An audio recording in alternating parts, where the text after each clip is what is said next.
In 1989, I was the Southeast Asia picture editor for Associated Press. So my job was to cover most of the southern Asian countries. But this was such a big story that the AP headquarters decided to pull me in to help out on the story.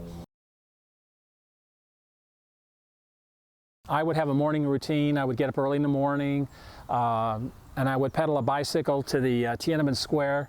And it was quite amazing because the sun was rising by the time I got there. And there was the Goddess of Democracy, which is basically a replica of the Statue of Liberty. And it's facing directly across the street of the Forbidden City, where you had the large Mao portrait, Chairman Mao portrait. So you had this democracy facing off with communism that was quite striking.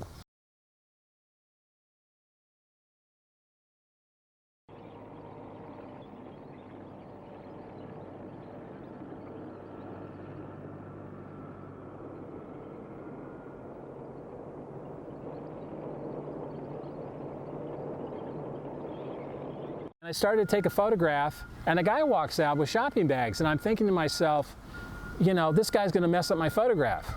And because I was whacked out. I mean, I really was whacked out. I wasn't thinking clearly. So I just watched them and waited, but they didn't shoot him. So I thought, you know, I need a closer shot. So I went to the back and grabbed another lens, which doubled the focal length to an 800 millimeter. I took 3 pictures until I noticed that the shutter was at 30th of a second, which was a disaster. And by the time I figured out what happened, the man was swept away, and I just really thought I lost the photo.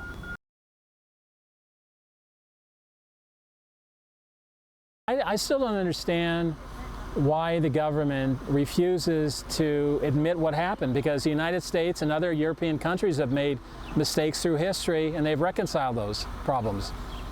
And they've moved forward. And I think it's time for China to move forward and just come clean on what happened, report to the family members what happened to their loved ones so that they can put this to rest. And I think that's the right, decent thing to do.